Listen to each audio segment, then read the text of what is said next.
these dynamic artists have very distinctive and different technique for one another, yet they all almost primarily paint still life. So we have one thorn up here with 3 roses.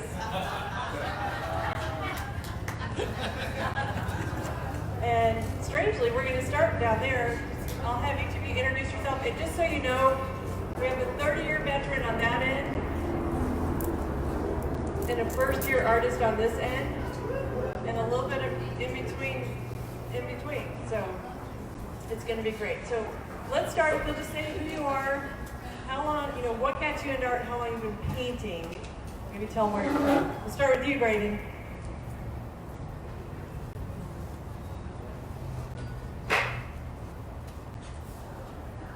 I've been creating art for 50 years and selling art for 50 years. I owned an art gallery in Salt Lake City for 50 years before I started painting full-time in '83. And I've done this show for 30 years. There's 3 of us, Marty LeMaisure, Kurt Randall, and myself, that have been here the entire time. And you don't want me to talk yet, just introduce myself, correct? Right, we'll go from there, but 30 years. 30 It's a years. long time. And I'm still here. And I'm still very passionate about what I do. I'm going to die holding a brush. She's the last one out when we tear down. All the walls are coming down and he's still sitting at his easel painting. We're like, Graydon, go home. All right, and right next to him is beautiful Barbara Rudolph. Hi, I'm Barbara, and I've been painting for a long time. With this show, 16 straight years now, in the tent, in the beautiful weather here every winter. It's a lot of fun, but my still lifes usually have birds in them, or a little animal and a little bit of humor. So I'm having a lot of fun developing that series. We love to hear.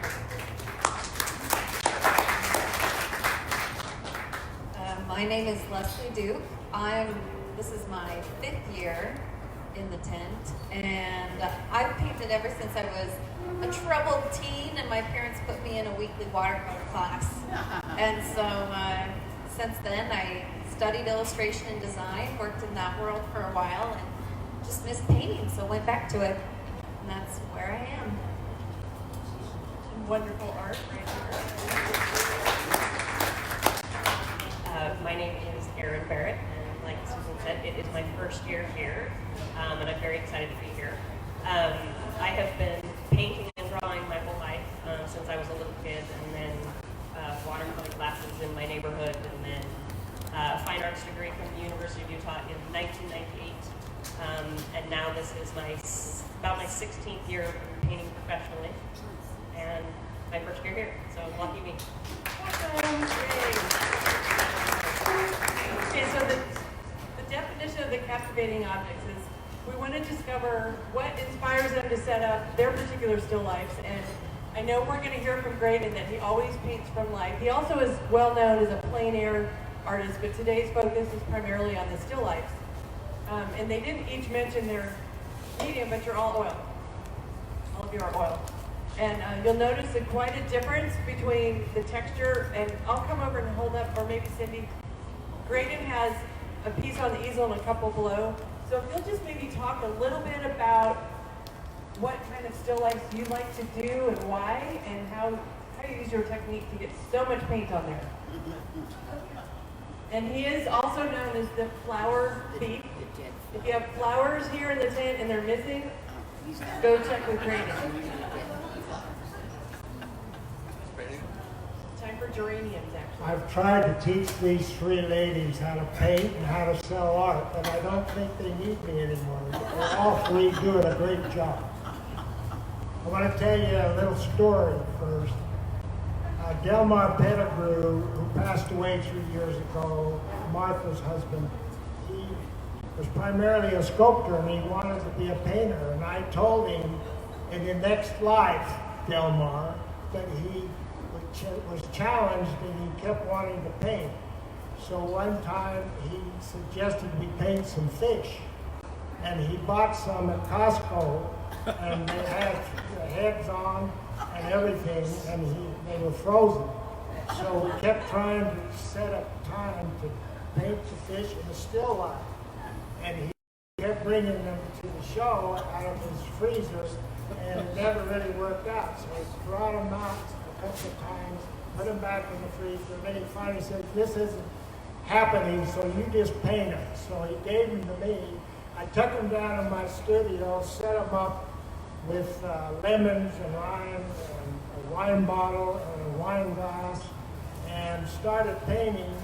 And then my neighbors started saying something to me like, "Smell." And then some of the patrons started holding their noses going by, and I was trying to draw these fish as fast as I could and get the thing worked out. And then Susan came up to me and whispered in my ear. She says, "If I get one more complaint, they're out of here." And so I kept working, and I finally got them laid in, and got it going, and got it looking pretty good. Jake came and got the fish and cooked them, and then he ended up taking them home and giving them to his cat. But the smell got a little right. But that Nothing was, goes to waste. what's that? Nothing goes to waste. Nothing goes to waste. I paint from life. Location, plein air, or life in my studio. People give me bouquets of flowers. I buy onions. I paint eggs. I paint cabbage that my neighbor grows down the street. I paint sunflowers. I've been painting lemons that grow here in the valley, and a lot of sunflowers with the blue vase, which is a compliment. And people love spontaneity. They love the way I lay the paint on and the impasto, the heavy paint. And I try to paint with passion.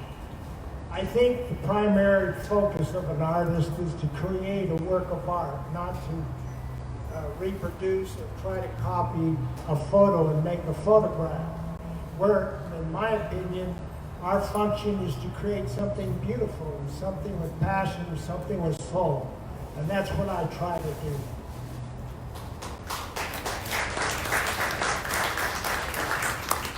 And you do it well.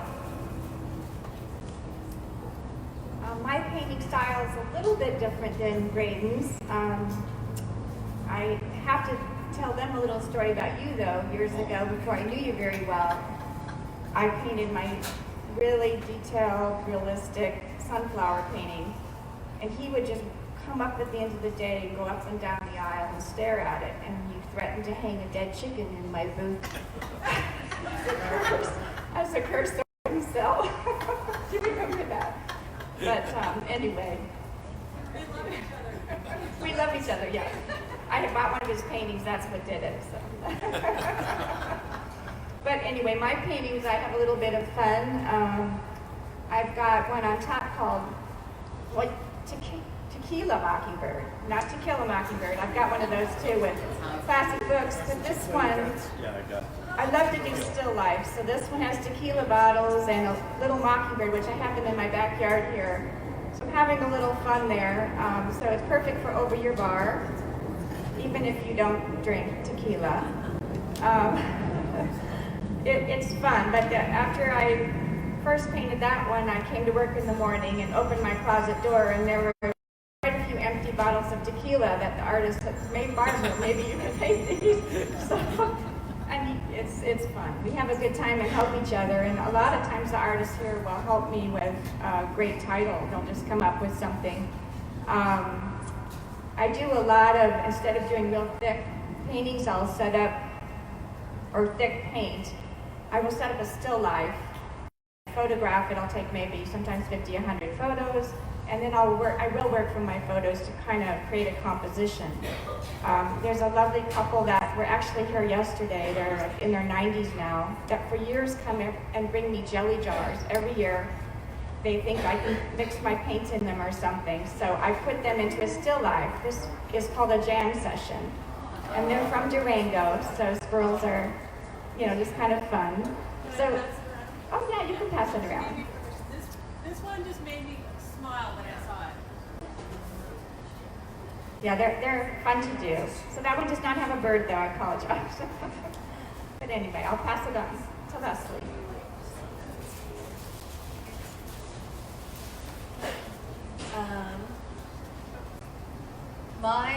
My painting, I'm kind of a mix between laying some paint on quickly and then some that's rather thin. And my work, I've always been just really drawn to color and color psychology, the way that color influences our subconscious and our moods. And so for me, color is a big part of my painting process. When I go grocery shopping, I just really love the produce aisle. And You're not great at that, flowers. yeah, flowers and fruit, sometimes vegetables. But I really try to create a sense of mood through my color. It's not necessarily so much about the subject matter as it is just the emotion that the painting gives off. A lot of my work, when I go into my studio, I have really found that it's very much a sanctuary for me. And so I think that really comes out into my paintings. They become really moments of peace, I think, for me. And yes, I love putting a little bird in my paintings, or sometimes I've started putting chipmunks in. Not as many, but that's me. You're more of a minimalist. Yeah, I'm definitely a minimalist. I like having lots of space, giving some breathing room, and that space becomes really important to the texture that I create through the thick and thin washes, and becomes just as important as the subject matter, I think, to help bring in a composition and create a nice mood. The other thing that I'd love for you to talk about, the other thing I'd love for you to share about a little bit is how you order your flowers and have them set, and just the way her beautiful work area, you've got almost like it's not a shadow box, but you've got the canvas behind, and the way you set up and compose your still lifes. I'm like Graydon. I like to paint from life whenever I can. Sometimes the flowers will die, so I'll take photos of them. But I have come to be a little bit of a flower snob through the years, and I have certain flowers that I just really love and that I can really only get by ordering through a company in California. So I spend way too much on flowers. It's a great tax write-off. And I get them wholesale, so I get big bunches in the mail. It's like the best day when the flowers get overnighted to me. And I make them last a long time, I've figured out. So if you need tips on how to keep your flowers lasting long, I'm your woman. But I'm someone that I'm very tactile, and so sketching something out can't really hold my focus. Lots of artists who kind of sketch out their composition, whereas I like to really place my items down, and it might take me a full day to work out a composition that I like. And it's funny, you'll see me maybe like move an orange a couple inches and then take a step back, and I mean it looks ridiculous, but that's how I get things set up. And I built just out of some leftover wood, like a little almost like those boards that kids do their science fair posters on, it has 3 sections. And so I collect fabrics. I love fabrics, and so I will drape fabric over the top and I just play. I get to play with my setup, and then I have specific lights that I use that I kind of arrange to get the kind of lighting that I want, and so it becomes just a big process. And then I whistle and a bird comes and sits patiently for me. So Isn't that like one of the fairy princess Disney princesses? one other thing I love about Leslie's work, and we do have a representation of each of these people in our collection. You do great thick frames. So if you're out of wall space, set it on a table. Or a bookshelf. Or a shelf. Yes. And they're very collectible. So, okay, we're going to move on to Erin, who has a very unique style. I mean, there's some similarities, and you guys might delve down a little deeper about that, but how do you get your textures and what inspires you for your still lifes? And I'm going to keep moving this way. For me, the inspiration is the easy part. Like, I kind of think anything can be painted, and you can take a regular object, as ordinary as can be, and you put it on a canvas, and it is suddenly wonderful because it's art and it's special. And then I have this process where I kind of block it in using putty knives, palette knife, credit cards, some of you have seen that, and just kind of scrape the paint down and give me my basic block in, and then I eat into it, or I carve into it piece by piece, layer by layer, until it starts looking like the item. And the hardest part for me is when to leave it. At what point have I given you enough information that your eye can finish it off without me closing it up all the way? So I love the little abstraction in the details.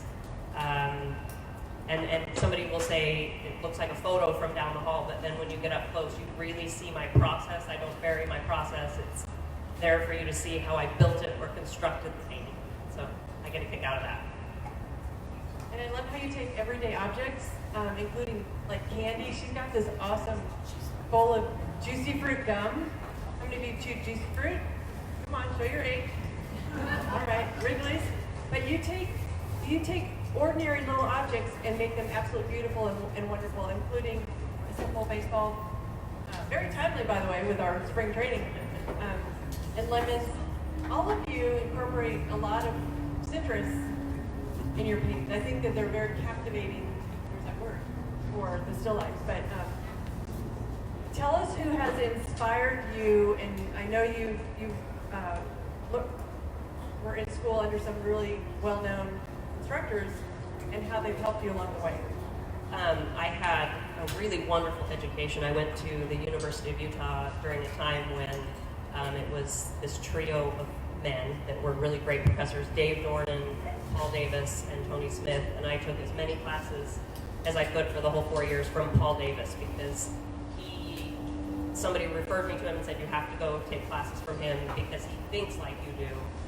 Because I think in pieces, and I have always thought in pieces. It's just how I see the world. I see it as a grid. And the first day of the first class, he said, the world exists as a vertical, horizontal, or 45-degree angle. And I was like, yes. I mean, that made so much sense to me. And we just connected for the rest of the 4 years. And that is how I think, in shapes and pieces. And I built them in my mind. And I have no other way to show you what I'm putting down than this process. I had a great education. He's inspired several of our artists here. University of Utah has a magnificent art department, or at least it did. Maybe it's changed slightly since then. And Paul actually did the show one year along with Sylvia, his wife. Yeah. But very textural, very abstract, but super realism, and all combined into one. And tell us about, and y'all, wine, tequila. I haven't seen you paint any alcohol bottles yet, but the rest of them, you'll see some continuity in there. And you have a marvelous piece of whiskey bottles, and you were also commissioned by High West. Can you talk a little bit about that process? Yeah, the High West Distillery in Utah. I knew one of the initial investors, and then he was a chef for a while, and they commissioned me to paint a row of their whiskey bottles for their saloon and for his office, and they sent me home with a whole bunch of bottles that I had to sample. But those were lovely commissions because I love to paint anything with glass and reflection, and then a great label with the text and the image on it. I just can't get enough of that. It's really fun. So if you have a collection of anything you need painted, this is your panel right now. So great. And clearly you're inspired by food and flowers. And the other thing that you're fairly well known for that they may have seen if you've been coming is pumpkins. Why do you like to paint pumpkins? I think it started with a friend of mine. We went to a pumpkin field or saw one in California, and once I got into it and started painting that subject, I couldn't get enough of it. We went down and camped right in the pumpkin fields when it was on and got to know the subject pretty well. And woke up and we were right there and we would paint it as we saw it, plein air.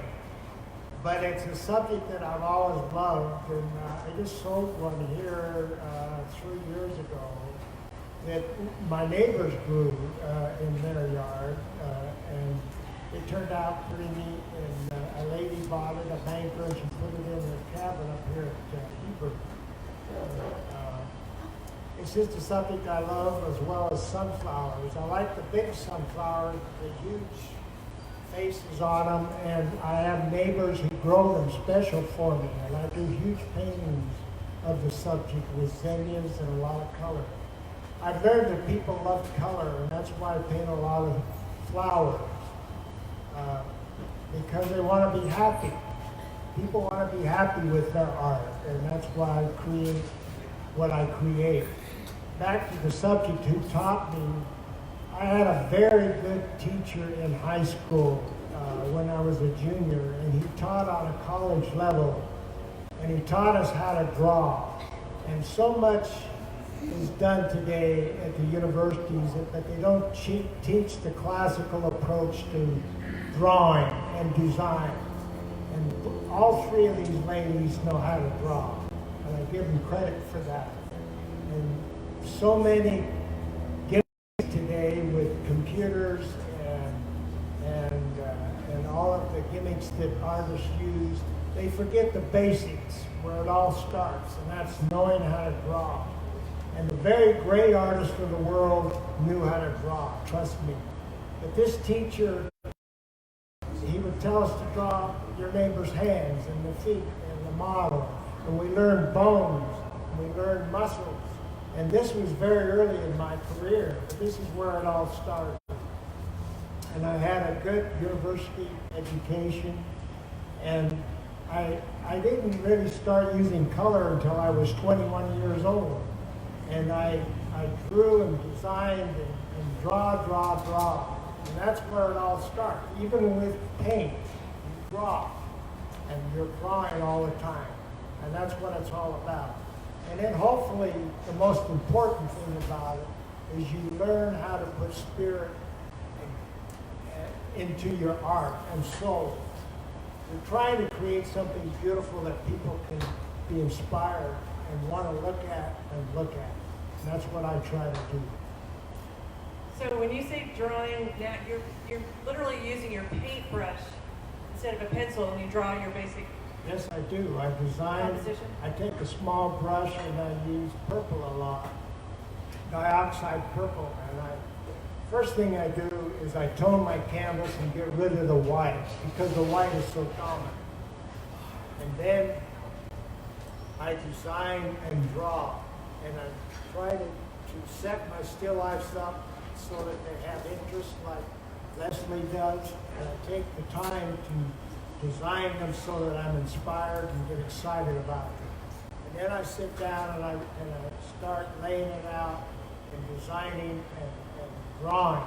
And I draw with my brush and the purple paint, and I draw and sketch the whole thing in before I start laying on color. And that's the way I do it. And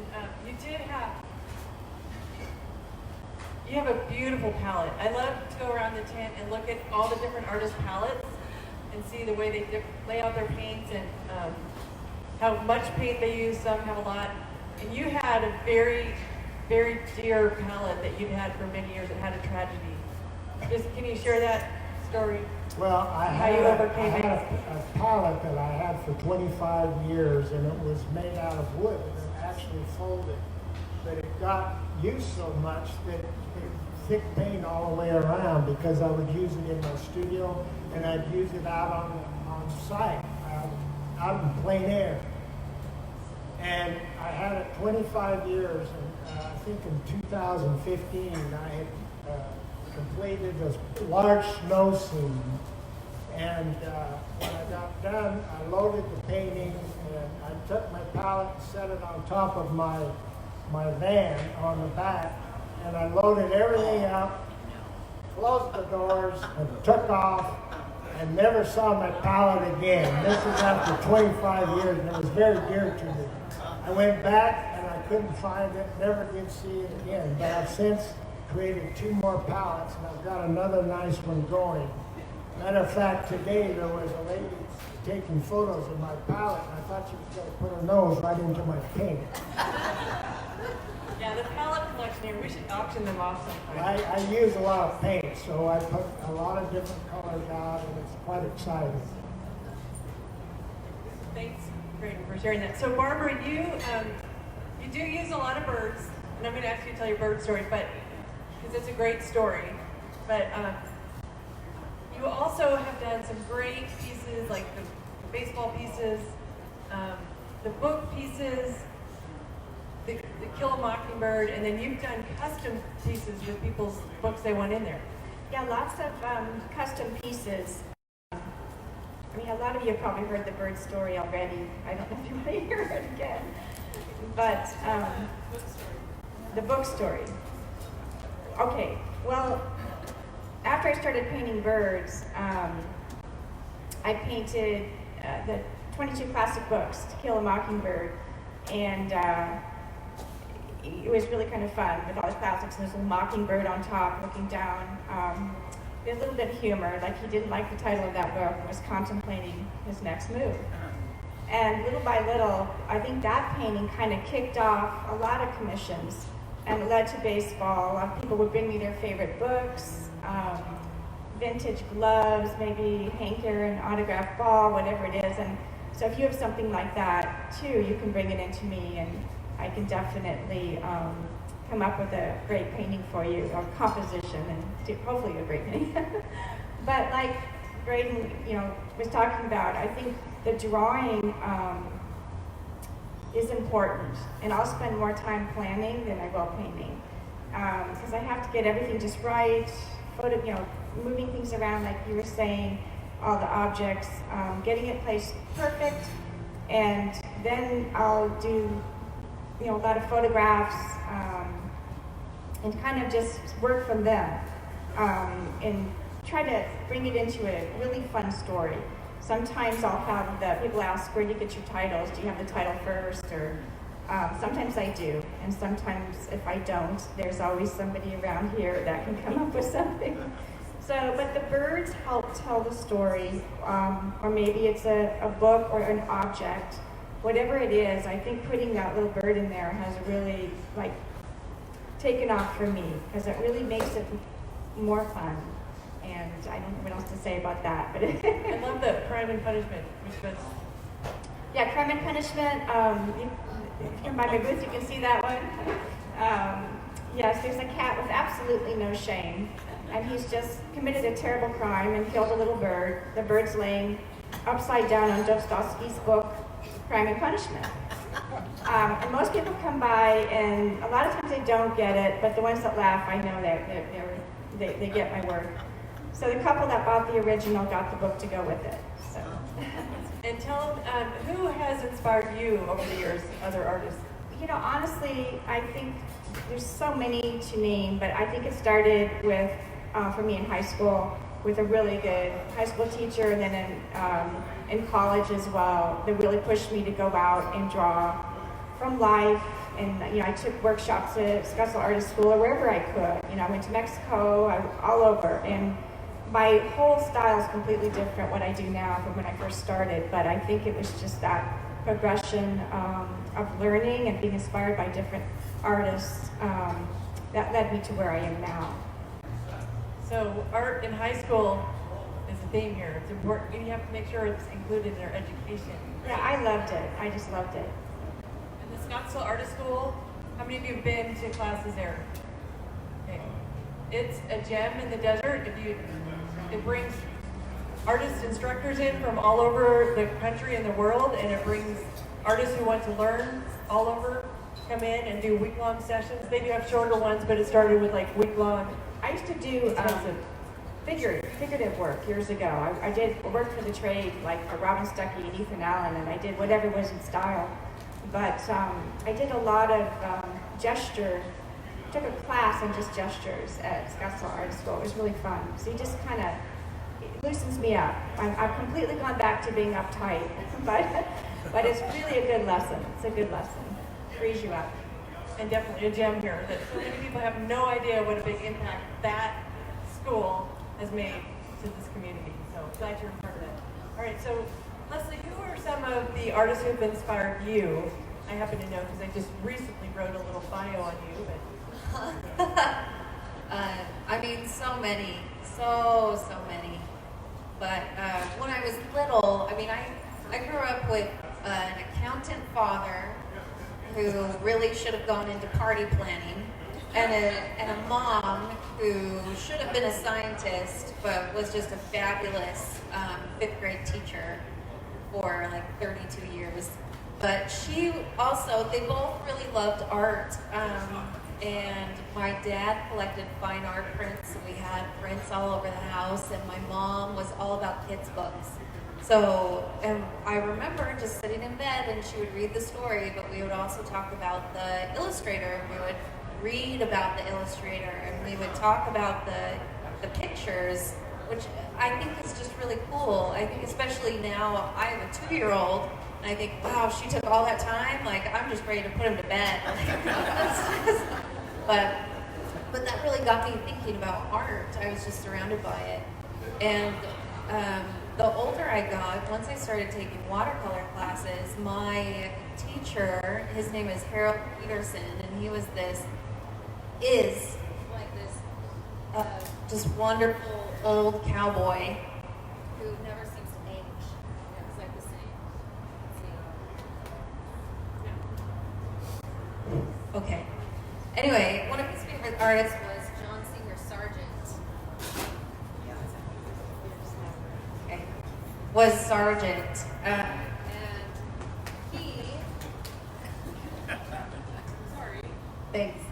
He has been a huge favorite of mine. Him and he had a contemporary named Anders Zorn, who my son is named Anders because me and my husband love Anders Zorn's work so much and like the name. But a very painterly, turn of the century, just beautiful artwork. And I promise that if the names don't ring a bell, you have seen their artwork without even knowing it. And just beautiful. And so they have always just been my favorites. And their use of color, their brush work, it's very simple, and it almost looks like they just kind of went like this and then it was perfect. But you know, Sargent in his studio, he would, I don't actually know, but Lord, that there's a little divot in his wood floor where he would be walking back and forth from his easel and then take a step back after a brush, doing a couple of brushes, and you know, so big inspiration. I also love more contemporary artists like Rothko.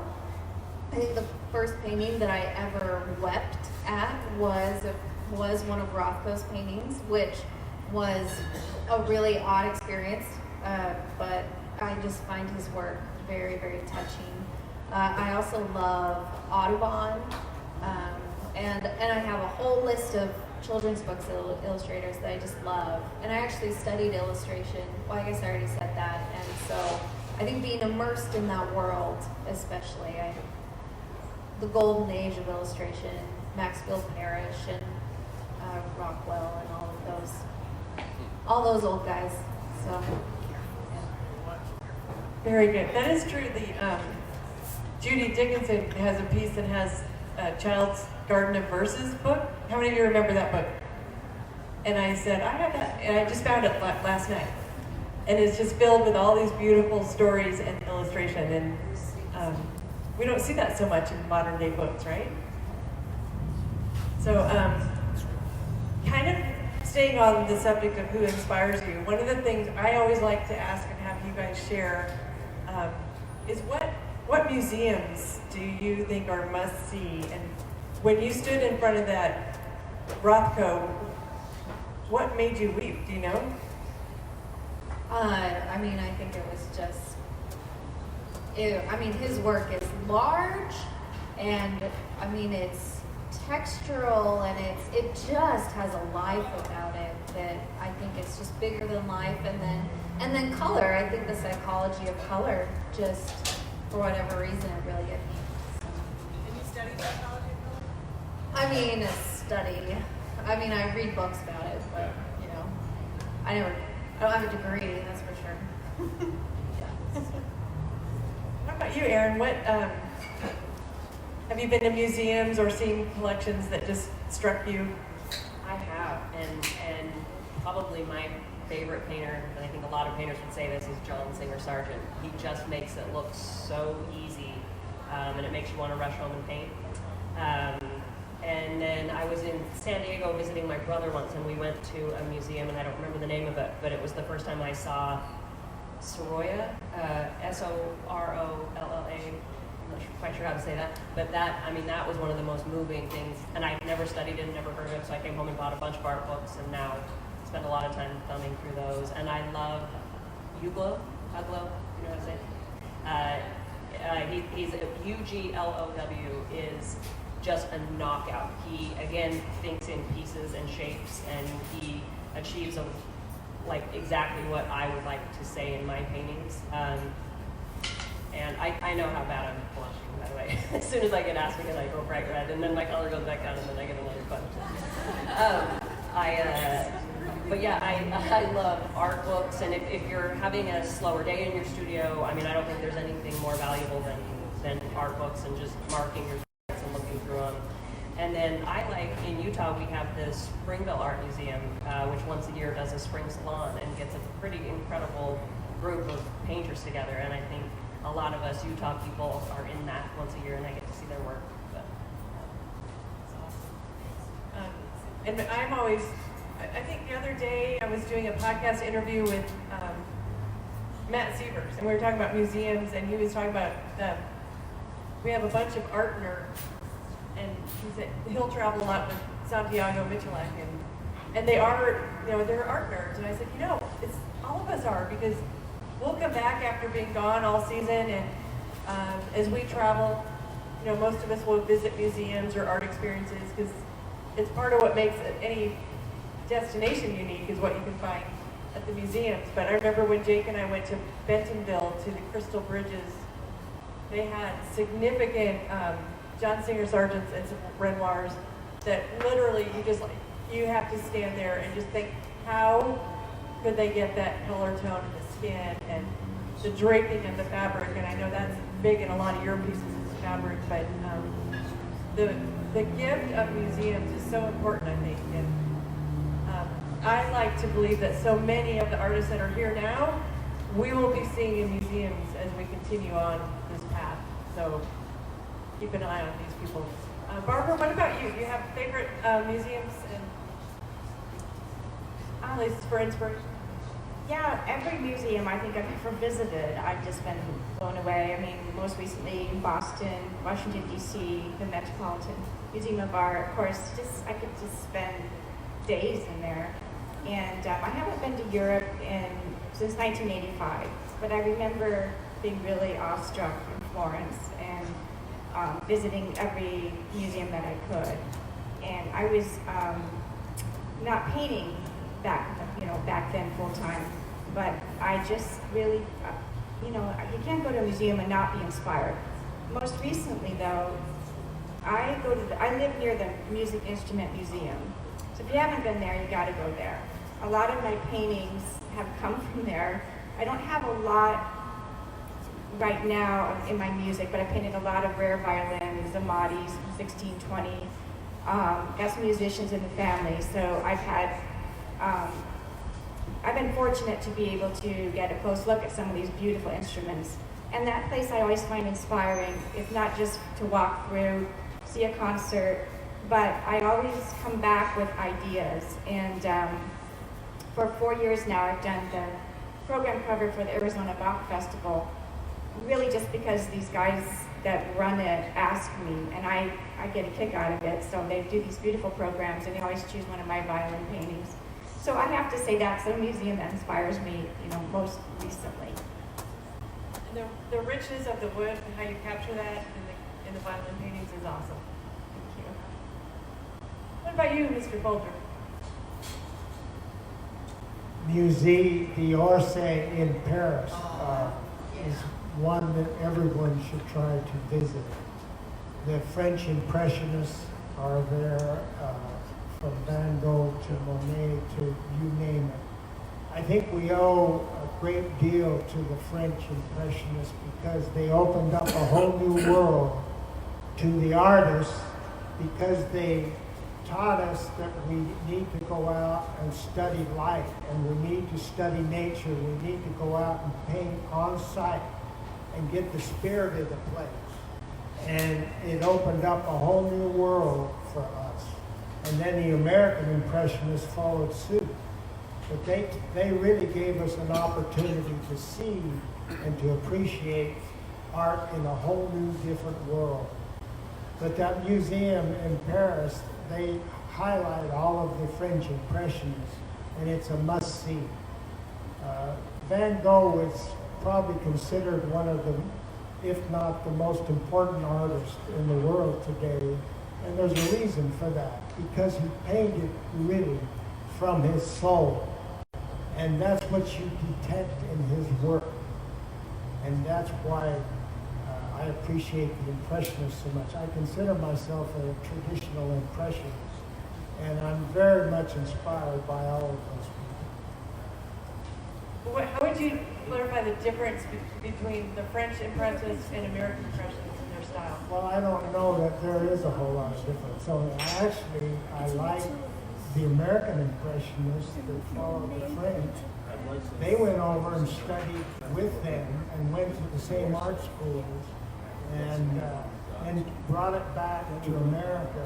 And I think they had just a tremendous impact on art worldwide. And I admire a lot of the American Impressionists more than the French, because I think they advanced it even further.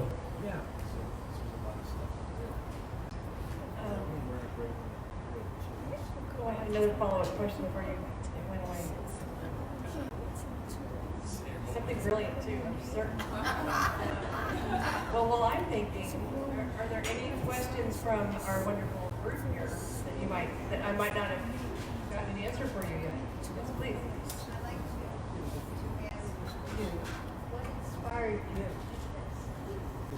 I never finished. So, Aaron, what inspired you to do the lemon squeeze? The juicer and the toaster were Close. hello. The juicer and the toaster were.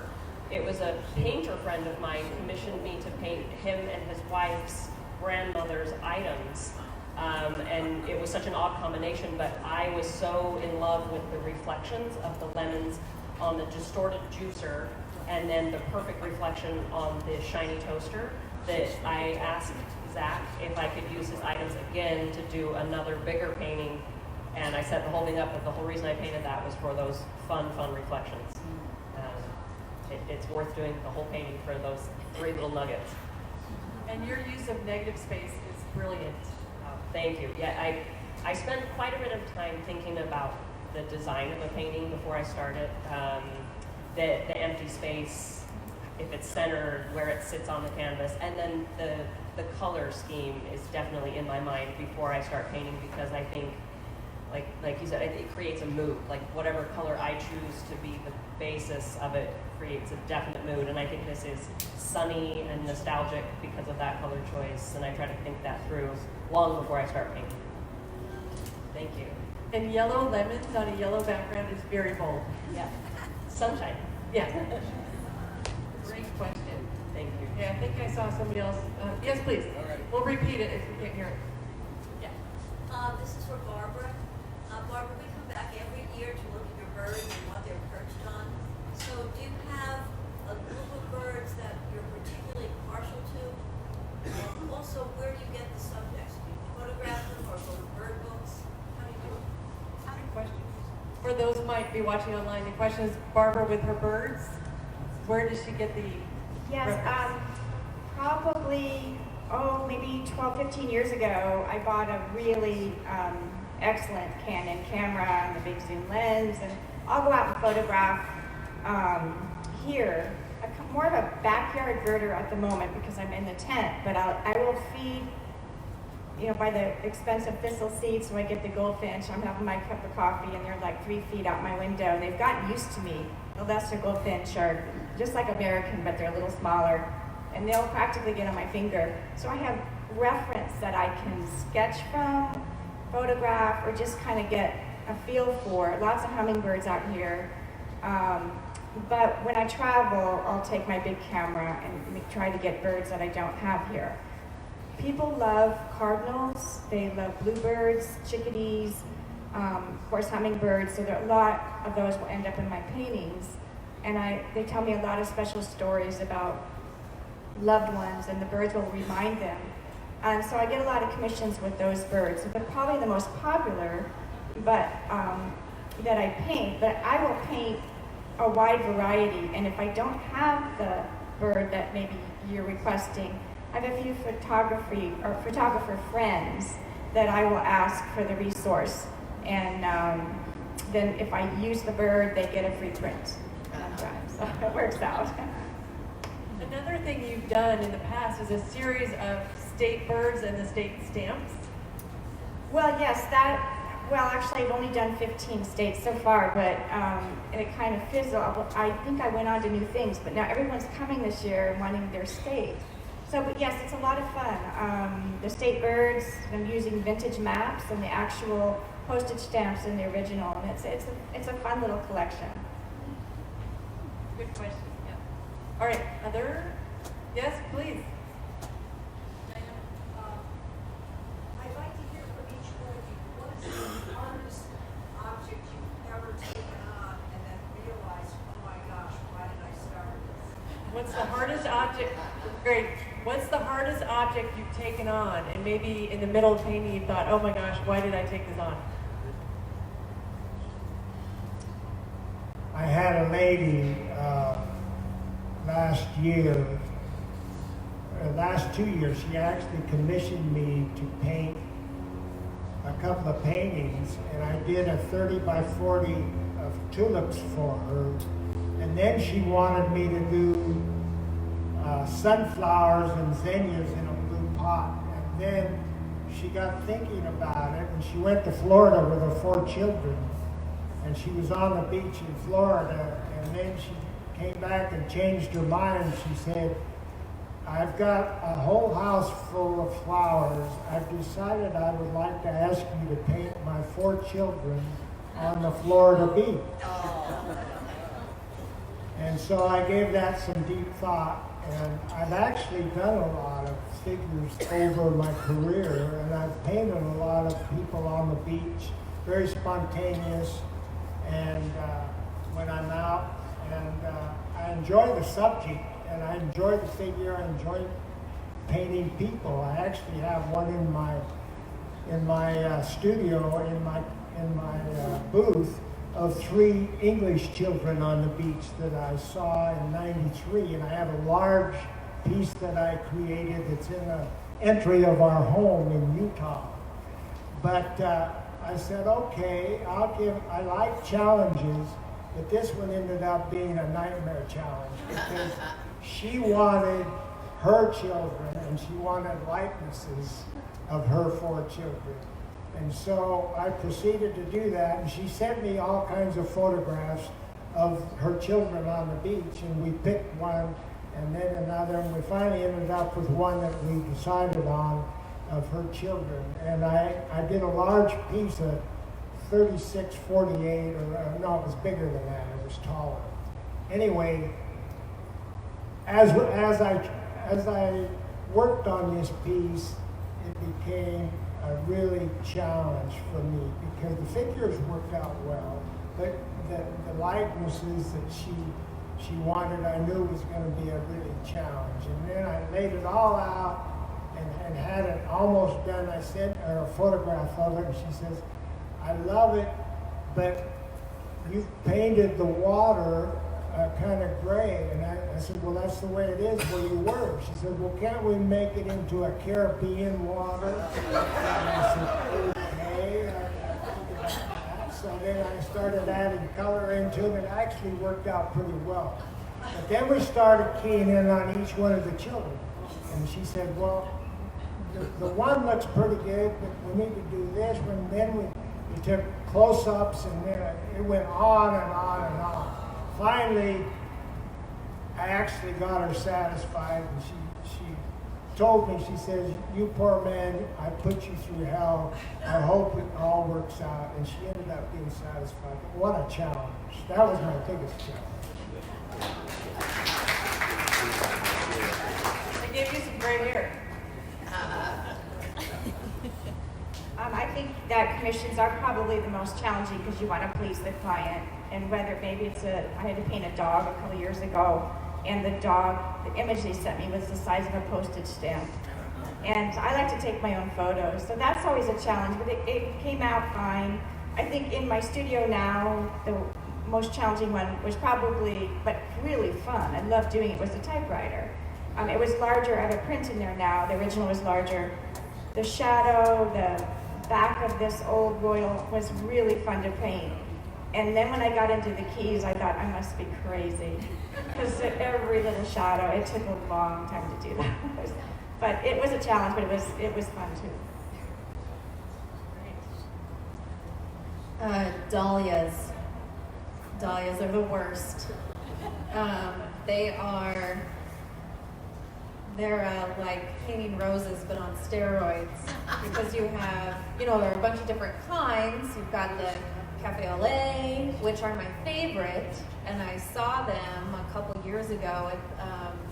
There's a wholesale florist that's down by the airport that I take a trip to every couple of weeks. And there they were, gorgeous and big, and I thought, oh, look, this will be so fun.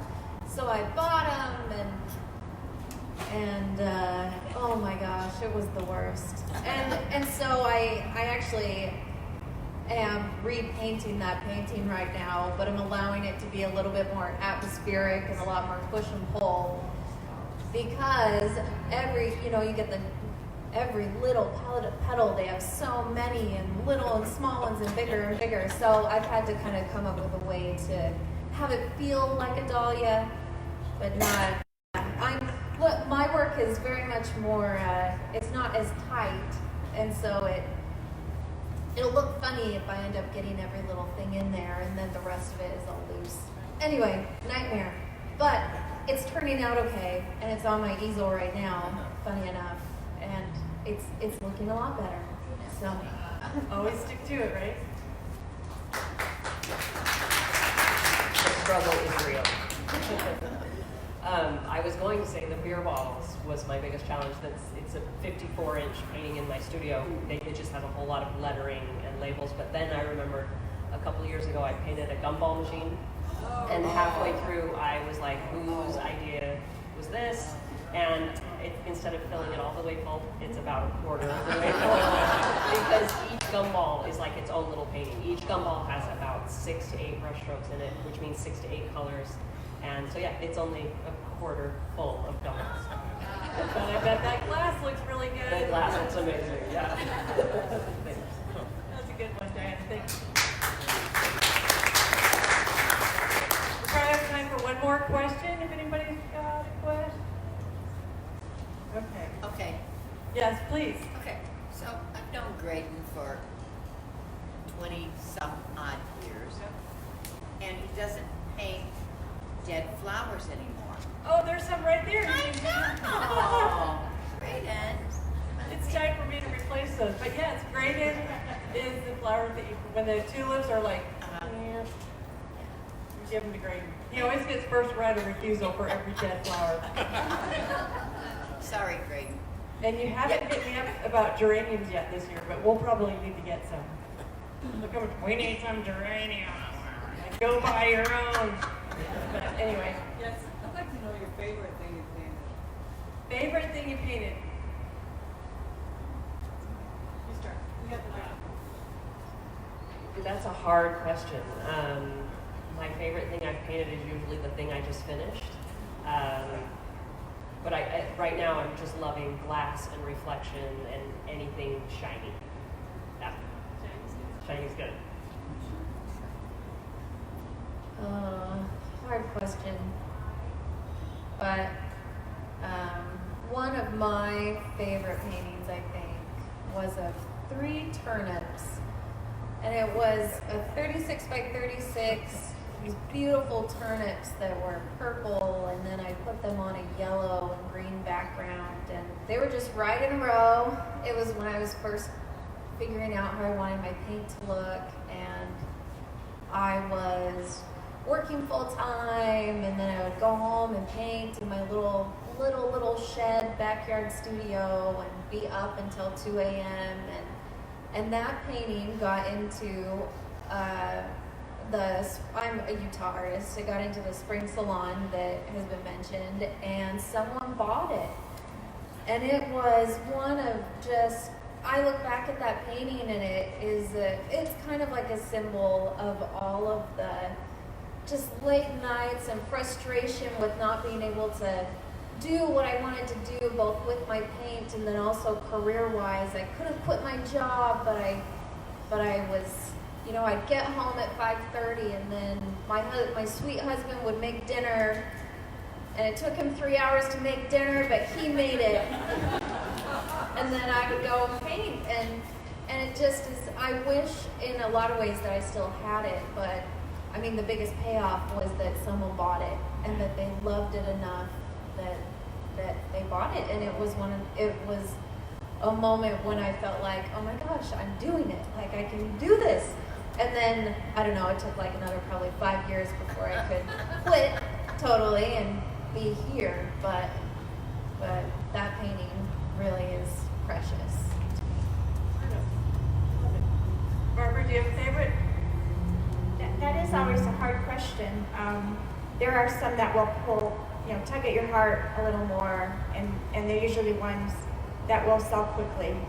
But there was a pair of bluebirds a couple years ago that I did. I always have a lot of bluebirds, but this one came out really, really nice. And I sent it to we call it IGOR, it's the International Guild of Realism show, and flew out. It was at the Principal Gallery in Alexandria, and it sold opening night, which was a big thrill, but it was like, darn it, kind of inside. You wanted to sell, but it was probably my favorite.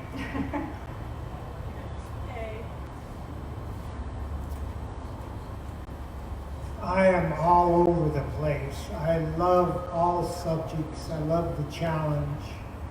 And if you look at my website in the archives, Painting Souls, you'll see that many different subjects.